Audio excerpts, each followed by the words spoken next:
गीता अध्ययन में आप सभी का स्वागत। जहां हम राणा सर के साथ भगवत गीता के 9वें अध्याय को जानने का प्रयास कर रहे हैं।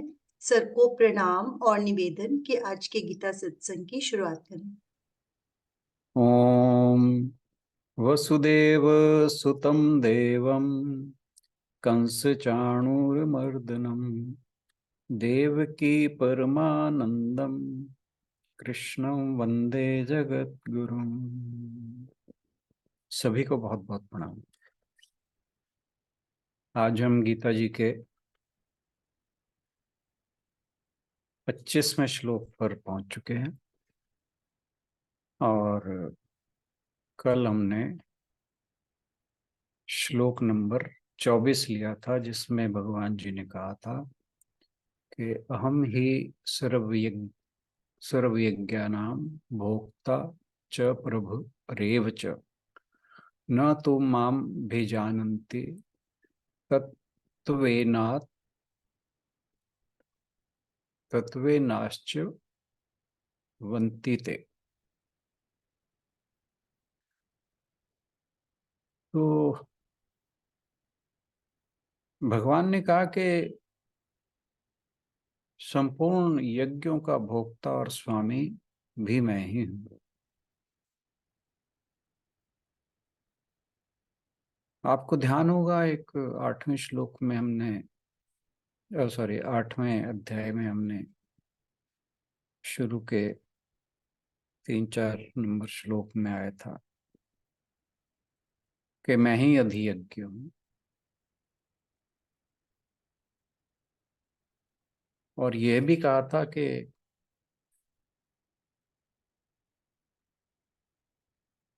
चौथे अध्याय के 24वें श्लोक में कि ब्रह्म अर्पणम ब्रह्म हवेर ब्रह्म अग्नो ब्रह्मणाहुतम ब्रह्मैव तेन गंतव्यम ब्रह्म कर्म कर्म समाधि। वहां भी यही बात थी कि यज्ञ में होने वाले जितने भी कर्म हैं, जो यजमान हैं, जो उस यज्ञ का लक्ष्य है, जो भी उस यज्ञ की सामग्री आती है और उस प्रक्रिया में इस्तेमाल होने वाले जितने भी पदार्थ, वो सब मैं ही हूं। और 8वें अध्याय में कहा मैं ही अध्यक्ष। और यहाँ भी कह रहे हैं कि मैं ही संपूर्ण यज्ञों का भोक्ता और स्वामी हूं। लेकिन जो देवताओं की पूजा करते हैं, देवी देवताओं की पूजा करते हैं, कुछ स्वार्थवश अपनी इच्छाओं की पूर्ति के लिए अलग अलग देवताओं की पूजा अलग अलग विधियों द्वारा करते हैं, वे मुझे तत्व से नहीं जानते। क्योंकि वे तत्व से मुझे नहीं जानते, इसलिए उनका पतन निश्चित है। तो यह कहने के बाद हनुमान जी 25वें श्लोक में जो कहते हैं, उस पर हम आज चर्चा करेंगे। और इससे पहले कि हम इस श्लोक पर चर्चा करें, आशु बहन से अनुरोध, श्लोक पढ़ते।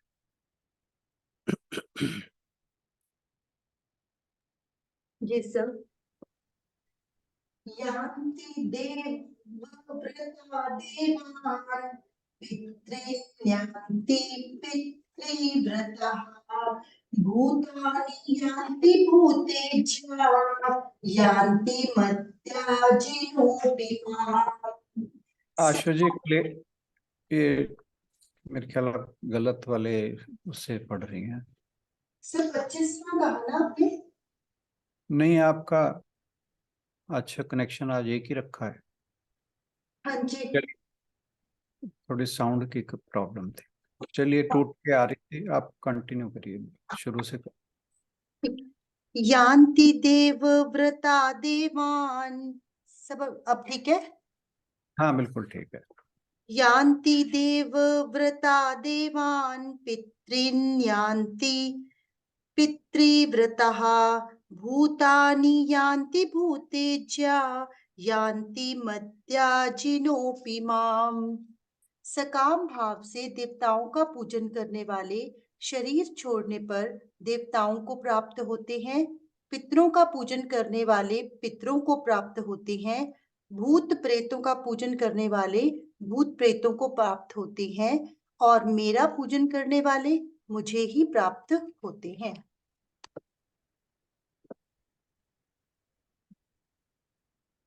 तो इस श्लोक में भगवान जी ने देवताओं, पूर्वजों और भूत प्रेत आदि आत्माओं की जो पूजा है उसका उदाहरण दिया है, और जिसमें जो अधिकांश प्रकार की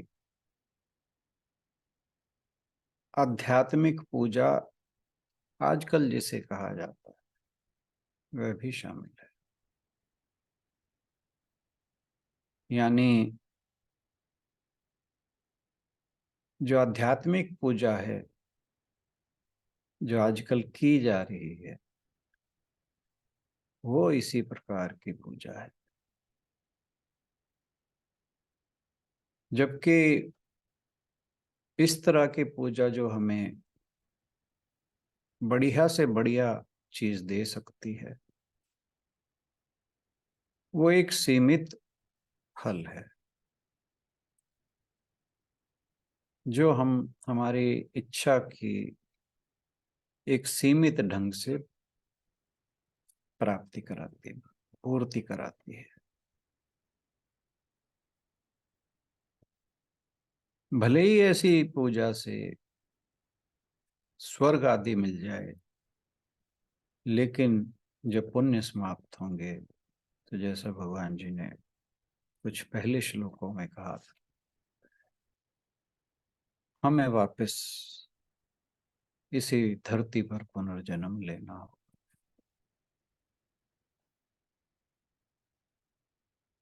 भक्तगण भगवान के शरीर आदि जो देवता हैं उनकी उपासना करते हैं,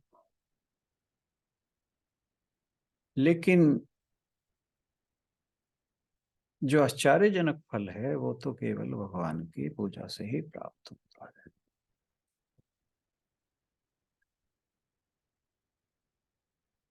वो देवताओं की पूजा करते हैं पर जो उन्हें फल प्राप्त होते हैं वे नश्वर होते हैं।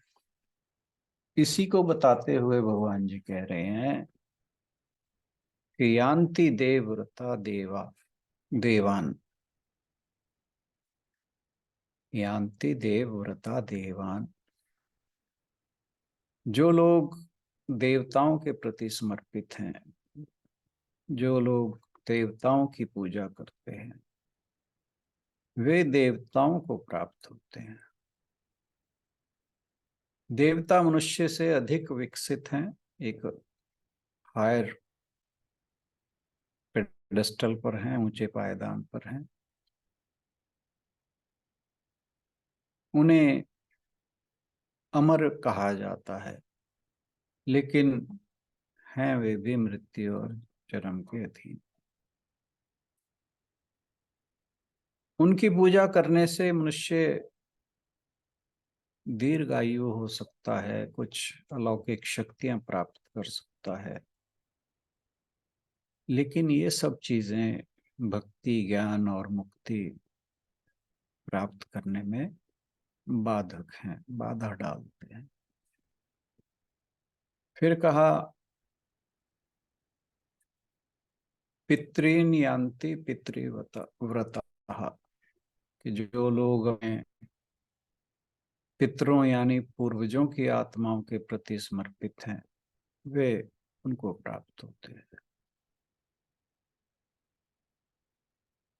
जो दिवंगत पूर्वज हैं हमारे, उनके कल्याण के लिए कुछ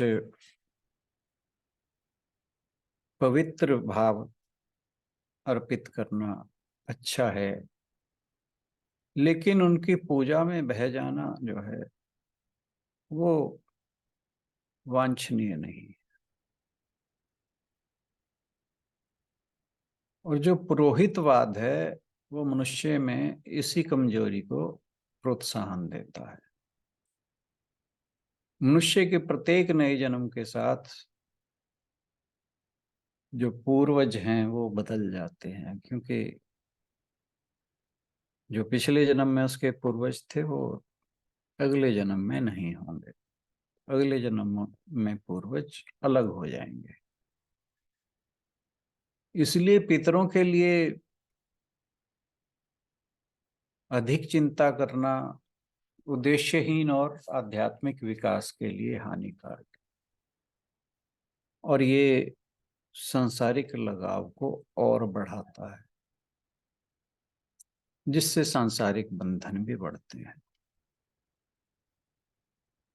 इसी तरह फिर कहा कि भूतानि यान्ति भूतेज्य।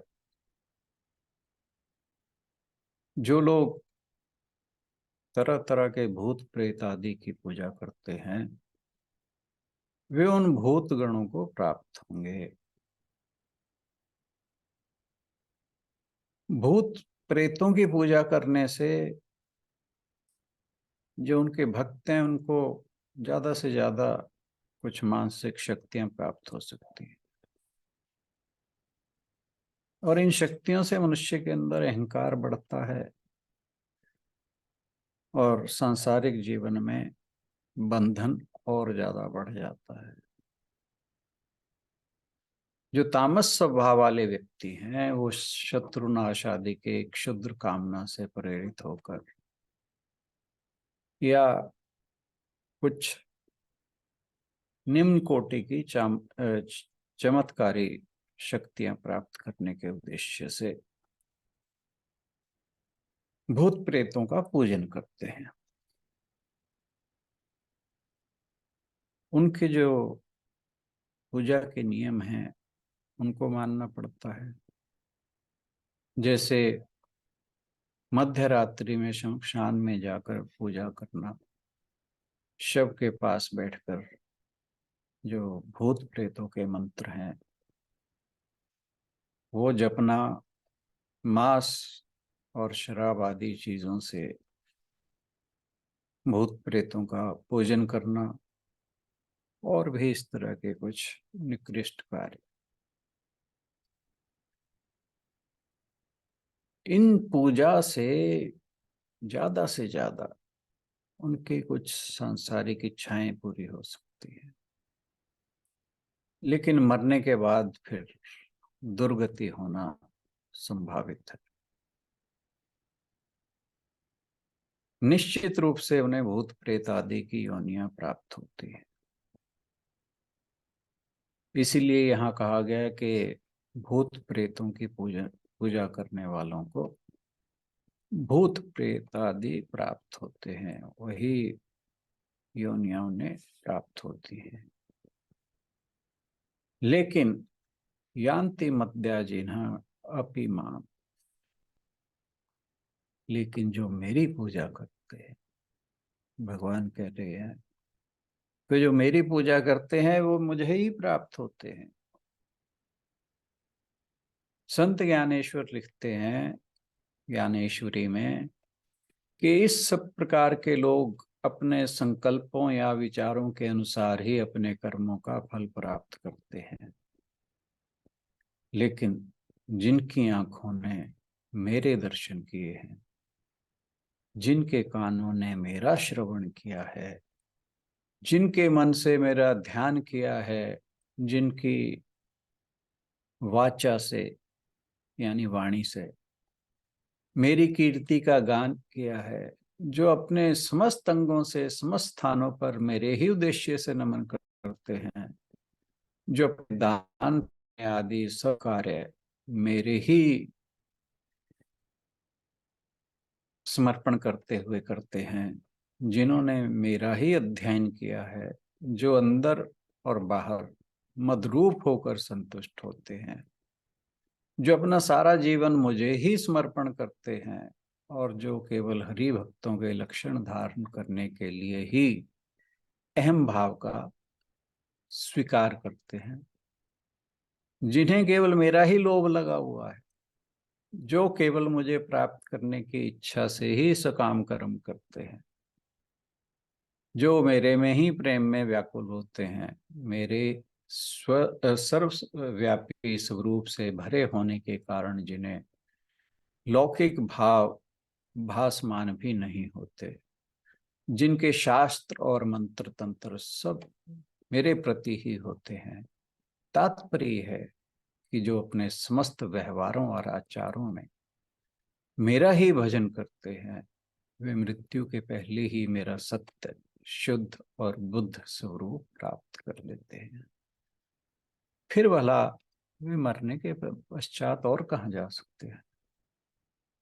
इसीलिए जो अपने समस्त व्यवहार स्वयं ही मेरे स्वरूप को अर्पित करते हैं, वे मेरे याज्ञिक या मेरे उपासक मेरा ही स्वरूप प्राप्त करते हैं। बहुत ही अच्छे शब्दों में भगवान ज्ञानेश्वरी जी ने इस बात को लिखा है। सभी प्राणियों के हृदय में एक अनंत आत्मा बोल रही है, क्या? कि जो मेरी पूजा करते हैं वो मेरे पास आते हैं। परमात्मा के किसी अन्य रूप में हमारी जो भी श्रद्धा होगी वह हमें प्राप्त होगी। यानी यहाँ बात हो रही है देवताओं के पूजन की, लेकिन परिणाम अच्छा नहीं होगा। इसलिए जो निमंतर निमंतर निमंतर तथा सीमित शक्ति की स्वार्थपूर्ण उपासना को त्याग कर उस सर्वोच्च सत्ता की परमात्मा की ही उपासना करनी चाहिए। स्वामी राम सुखदास जी एक प्रसंग बताते हुए कहते हैं कि भूत प्रेत पिशाच आदि योनि ही अशुद्ध है और उसकी पूजा विधि सामग्री आराधना आदि भी अत्यंत अपवित्र है। इनका पूजन करने वाले का तो सर्वथा पतन ही होता है।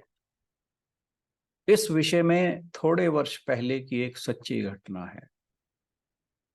कोई व्यक्ति कर्ण पिशाचिनी की उपासना करने वाला था। ये कर्ण पिशाचिनी कोई भूत प्रेत योनि में से किसी शक्ति का नाम है। उसके पास कोई भी कुछ पूछने आता तो वह उसके बिना पूछे ही बता देता कि यह तुम्हारा प्रश्न है और यह उसका उत्तर है। इससे उसने बहुत रुपए कमाए। अब उस विद्या के चमत्कार को देखकर एक सज्जन उसके पीछे पड़ गए कि मेरे को भी इस विद्या को सिखाओ, मैं भी इसे सीखना चाहता हूं। तो उसने उस व्यक्ति को, उस सज्जन को जवाब दिया कि यह विद्या चमत्कारी तो बहुत है, लेकिन वास्तव में हित और कल्याणकारी करने वाली नहीं है। उसने जब यह पूछा कि आप दूसरे के बिना गही उसके प्रश्नों और उत्तरों को कैसे जान लेते हैं, तो उसने कहा कि मैं अपने कान में विष्ठा लगाए रहता हूं। सोचिए, जब कोई प्रश्न पूछने आता है तो उस समय कर्ण पिशाचिनी आकर मेरे कान में उस प्रश्न का उत्तर सुना देती है और मैं वैसा ही कह देता हूं। फिर उससे पूछा गया कि आपका मरना कैसा होगा, इस विषय में आपने कुछ पूछा है कि नहीं?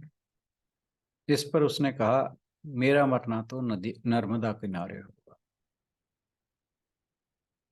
जब उसका शरीर प्राण त्याग चुका था तब वह अपने अंत समय में जाकर नर्मदा में जाने लगा। जैसे ही वो नर्मदा में जाने लगा तब वो जो कर्ण पिशाचिनी थी वो सूकरी बनकर उसके सामने आ गई, यानी सुअर, मादा सुअर। उसको देखकर वह नर्मदा की तरफ भागा। तो कर्ण पिशाच ने ने उसको नर्मदा में जाने से पहले ही किनारे पर मार दिया। कारण यह था कि अगर वह नर्मदा में मरता तो उसकी सदगति हो जाती, लेकिन उस कर्ण पिशाचिनी ने, जिसको वो इतने दिनों पूजता रहा, उसने उसकी सदगति नहीं होने दी और उसे किनारे पर ही मारकर अपनी योनि में अपने साथ ही ले गई। इसका तात्पर्य क्या हुआ कि देवता पितर आदि की उपासना स्वरूप से त्याज्य नहीं है, लेकिन जो भूत प्रेत पिशाच आदि की उपासना करते हैं वह पूरी तरह त्याज्य है। कारण कि देवताओं में भगवत भाव और निष्काम भाव हो तो उसकी उपासना कल्याण करने वाली है, लेकिन भूत प्रेत आदि की उपासना करने वालों की कभी भी सदगति नहीं होती, दुर्गति ही होती है। देवताओं और अन्य शक्तियों की पूजा करना अत्यंत जटिल, महंगा और कठिन है। इन पूजाओं को करने के लिए पुरोहित आदि की आवश्यकता होती है, ढेर सारे धन की आवश्यकता होती है और परिणाम जो होता है वो सीमित होता है। लेकिन यदि आप उस उच्चतम चेतना पर ध्यान केंद्रित करेंगे तो निश्चित रूप से परिणाम भी उच्चतम होगा। उस एक दिव्य अनंत अमर दिव्य शक्ति की पूजा के लिए ज्यादा पैसे खर्च करने की भी आवश्यकता नहीं होती और विधि भी सरल है। इसलिए प्रत्येक मनुष्य को यज्ञ आदि से देवों की उपासना यह समझकर करनी चाहिए कि देव आदि जिन भगवान के शरीर हैं, मैं उन्हीं की उपासना कर रहा हूं। व्यक्ति का लक्ष्य भगवत प्राप्ति होना चाहिए। यही भक्ति मार्ग ही श्रेय मार्ग है। श्रीमद् भागवत में आया है कि जो लोग कल्याण प्राप्ति करने वाले मार्ग की ओर ले जाने वाली आपकी भक्ति छोड़कर केवल देव उपासना के लिए क्लेश सहते हैं, उन्हें कुछ मिलता नहीं। जिस प्रकार धान की मोटी भूसी को कूटने से कुछ नहीं मिलता, केवल श्रम व्यर्थ जाता है, वैसे ही उनका श्रम भी व्यर्थ जाता है। इसलिए हम इस निष्कर्ष पर पहुंचते हैं कि हमें ईश्वर की पूजा करने की सही तकनीक सीखनी होगी। वह कैसे काम करता है, क्या कुछ रहस्यमय और जटिल है? भगवान श्री कृष्ण अगले श्लोक में इस प्रश्न का सुंदर उत्तर देते हुए कहते हैं कि मेरी पूजा अत्यंत सरल है, उससे अधिक सरल कुछ हो नहीं सकता। इस पर हम चर्चा करेंगे कल। आज के लिए इतना ही। बहुत बहुत धन्यवाद।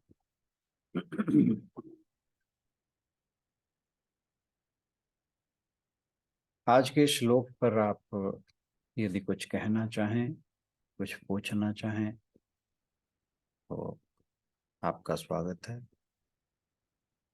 अन्यथा फिर हम आज के समापन की ओर बढ़ेंगे।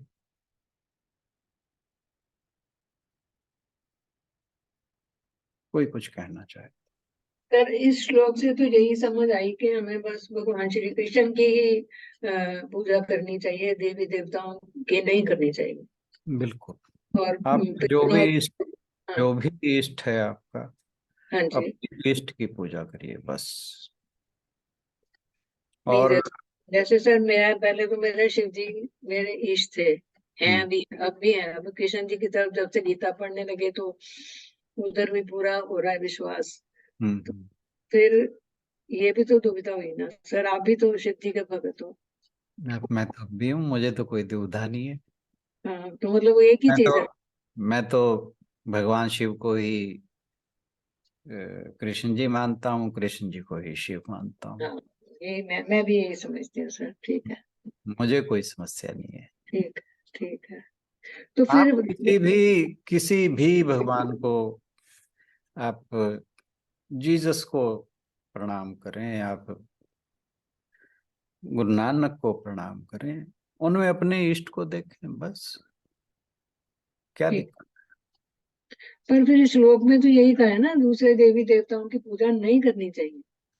भाई तो दूसरे देवी देवताओं की बात ही कहाँ हो रही है। आप कोई, अब जैसे देवी देवता की जो बात है ना, हाँ ये जी। वेदों से आप इसको कनेक्ट करिए। अच्छा आप, जी। हाँ जी, वो वेदों में जो बातें कर्म कांड में लिखी हुई है ना, हाँ जी। हाँ जी। ये जो प्रकृति की शक्तियां हैं, देवता उन्हें कहा गया है, जैसे इंद्र हैं, सूर्य है, ओ अच्छा जी, अच्छा जी, अच्छा जी। हाँ। तो वहाँ थोड़ा सा हम इस चीज को समझ के फिर बात करें तो ज्यादा ठीक रहेगा। हाँ नहीं सर, अब क्लियर हो गया, ठीक है। अब हाँ। समझ आ गया बाकी जैसे।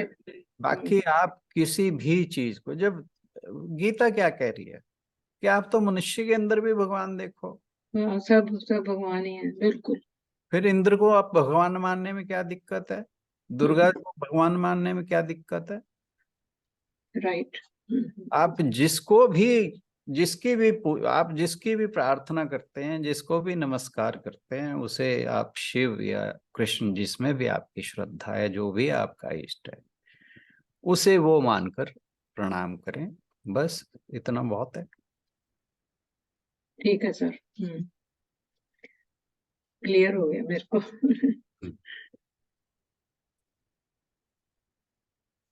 मतलब इस सारे चैप्टर में यही है कि भी सब जगह भगवान ही है। बिल्कुल बिल्कुल मतलब बिल्कुल। हर छोटी से छोटी चीज में भी, कण में भी भगवान ही है उसको। अब आप ये देखिए, जब ये भक्ति प्रकरण शुरू हुआ है, भगवान ने एक ही बात कही थी हम्म। कि तू इस विद्या को जानने का अधिकारी है, इसलिए मैं तुझे ज्ञान विज्ञान से, ज्ञान ज्ञान से परिचित करा रहा हूँ। है ना। और साथ में क्या कहा कि तू कोई दोष दृष्टि भी नहीं रखेगा, कि यस। मैं जानता हूं कि तू को दोष दृष्टि नहीं रखेगा, तू असूया रहित है। हम्म। क्योंकि भगवान जी अपने लिए बहुत कुछ कह रहे हैं इसके अंदर, बहुत ही प्यारा है ना। चैप्टर है। तो किसी भी साधारण मनुष्य को लगता है, अरे भगवान जी तो अहंकार वाली बातें कर रहे यस सर, बिल्कुल हैं। ठीक है। है ना। हाँ, कई तो लोग डिस्कशन करने लग जाते हैं। हाँ जी। हाँ, तो तभी कहा कि दोष दृष्टि नहीं रखनी, मैं जो कह रहा हूँ बस उसे मान। उसको माना। बहुत ही अच्छा। भगवान जी बहुत चालाक हैं।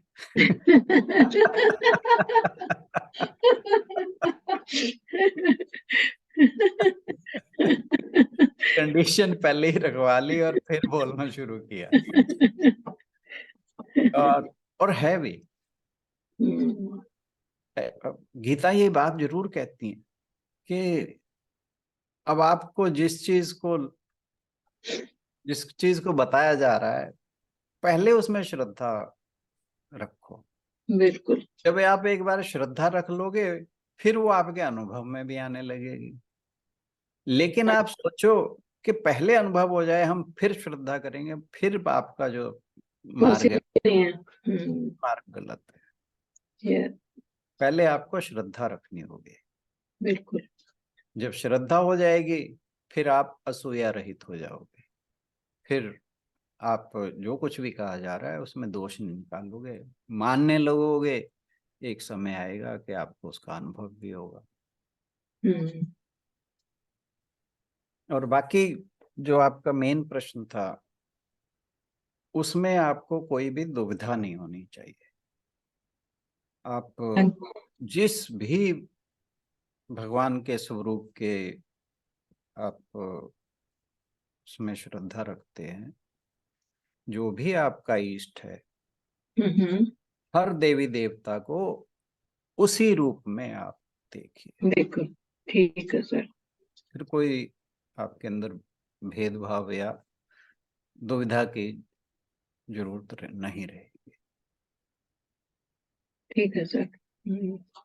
वो मैं कंफ्यूज कर रही थी ना, देवी देवता आपकी बात ठीक है। हम्म। वो मतलब मैं इंद्र आदि बाकी जो देवता उनको कहा गया, ना कि जो ये जैसे मैंने हनुमान तो, हैं, शिव हाँ, जी हैं। मैंने तो आपको वेदों की बात कही है, वेदों की, हाँ जी, हाँ जी। ठीक है ना। और संदर्भ भी यहाँ पे वही है। कर्म कांड वगैरह, हाँ जी। हाँ, लेकिन इसके बावजूद मान लीजिए हम उनकी बात, उन देवी देवताओं की बात करने की जगह हम जो ईश्वर के अलग स्वरूप हैं, जैसे मान लीजिए गणेश जी हैं, हाँ जी, माता हैं, हाँ जी। कृष्ण जी हैं, भगवान राम हैं, अगर इनको भी मान लिया जाए तब भी क्या दिक्कत है? आप राइट। इनको भी आप अपने जो इष्ट है उनका स्वरूप देखें, बिल्कुल क्लियर हो दुविधा की गया। कहीं कोई जरूरत नहीं है। हाँ, ठीक है सर। अगर मान लीजिए आप ईसाई हैं तो आप इन देवी देवताओं में सब में जीसस को देखें, आप मुसलमान हैं आप अल्लाह को देखें, आप सिख हैं तो आप गुरु नानक को देखें, कहाँ यस, दुविधा है? बिल्कुल क्लियर हो गया sir, thank you. Thank you. कोई और कुछ कहना चाहे?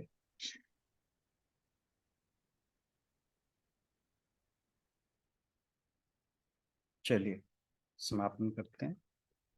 ओम पूर्णमदः पूर्णमिदं पूर्णात् पूर्णमुदच्यते पूर्णस्य पूर्णमादाय पूर्णमेवावशिष्यते। ओम शांति शांति शांति। हरि ओम। सभी को बहुत बहुत प्रणाम और आज के सत्संग में आने के लिए बहुत बहुत धन्यवाद। Thank you everyone. प्रणाम सर। प्रणाम। Thank you. आपका भी बहुत बहुत शुक्रिया। Thank you so much. Thank you.